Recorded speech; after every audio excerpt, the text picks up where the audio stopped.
Hey, it's Katie. This is Good Life on a Budget, Love Your Crock Pot, Part 2. I'm losing my light, so I'm going to try to be really fast. I really want to finish this while I have everything in my mind. So this second segment is about dried beans, using your crock pot to cook dried beans. Since I used to be a vegetarian, beans are kind of a big part of my diet. I think they're really great. They're inexpensive, they're really high protein, they're high fiber, and they're really filling. I know a lot of people don't like them or don't think they like them, or maybe they only like a certain kind, but there are tons of different varieties out there. So I really encourage you to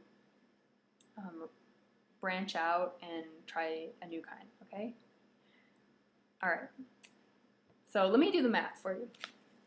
1 can of beans, whatever, black beans canned, is give or take about $1 to buy. And what's inside after you drain out all the water or oil or whatever it is about 1.5 cups worth of beans. Or you can buy dried beans, which either come in packages. I don't have a whole package. Packages kind of like this. They're usually in 1 pound amounts in a regular grocery store. All different varieties, and they're also a WIC food. And a bag like this for a pound is about $1 also. So I've got black beans. These are black-eyed peas. I have chickpeas. I've tried just about every kind. There's bean for everything. You can also get dry beans in bulk at like a health food store or even a regular store. If your regular grocery store has bulk bins, you should definitely check there. That's a really great way to save money for exactly the same product and just eliminate the packaging. So 1 pound of dried beans yields 6 cups cooked, at least. Depending on the variety of bean, it could be a lot more than that. So canned beans are 3 times the cost of dried. So you're going to take your dried beans. A pound generally has 2 to 3 cups in it, and 1 cup of dried beans yields 3 cups cooked. So depending on the size of your family, you probably don't want to use the whole package at once. I would start with a cup and kind of see where that gets you. 3 cups of beans is kind of a lot. So unless you're making like chili or something with lots and lots of beans, I'd start small and then you can go up. So measure out the dry beans. I usually just do a cup for me and my husband. The first thing to do is rinse them. So put them in a colander. I still have my colander here. Rinse them. You're going to look for any beans that are like shrivelly, deformed, the wrong type that got mixed in, or very rarely you'll find like a small stone or something. I don't know, I guess most beans grow underground. Is that true? I should not have said that, I don't know. But in any way, they're like processed in places where stones get mixed in, I guess. I don't know. Packages always warn you, look for stones. So look through your colander and make sure you don't have anything in there that you don't want. When your beans are rinsed, go ahead and put them straight in your crock pot.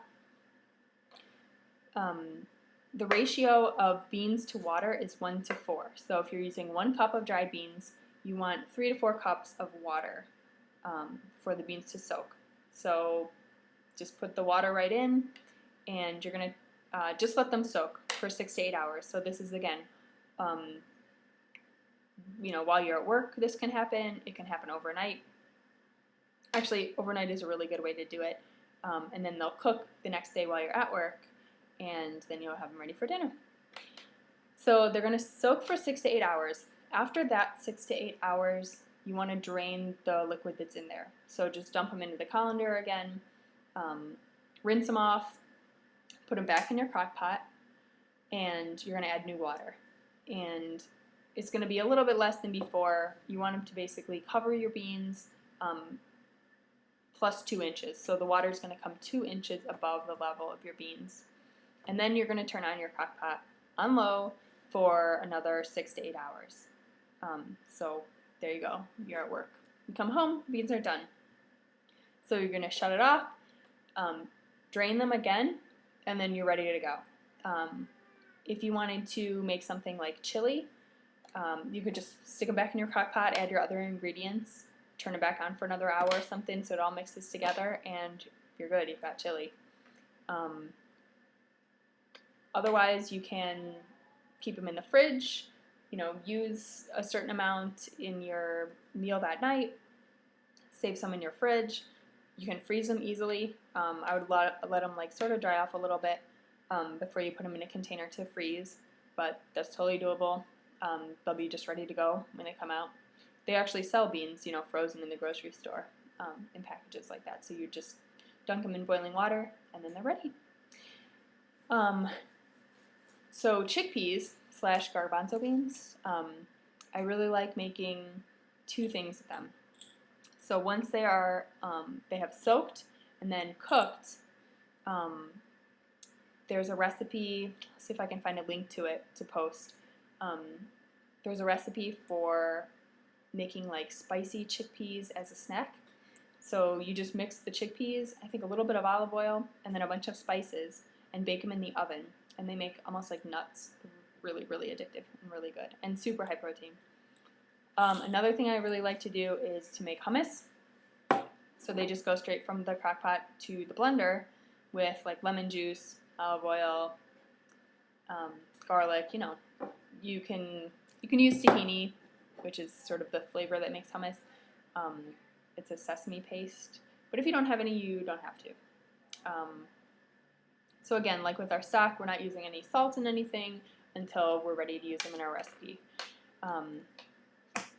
It's super easy, trust me.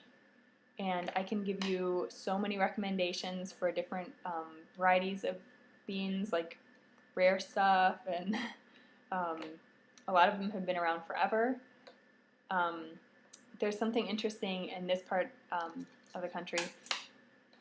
Around here, people make beans a lot, mostly pintos, and as they're cooking them, they use an herb that is native to Mexico called Epazote. I'll write it. But it's not really used in most Western cooking. But I think it's going to be, it's getting more easy to find. I can't really describe the flavor, but why people use it is it takes the gassiness out of beans, supposedly. Sort of works. So keep an eye out for that. Oh, another really good recipe is with white beans or Great Northern beans, just depending on what the package is labeled. Mixing white beans with tuna, like albacore tuna, and no mayo, but instead of using olive oil, lemon juice, and you can use spices like dill is really good, fresh parsley is really good, but just sort of as a salad, you just mix it all up.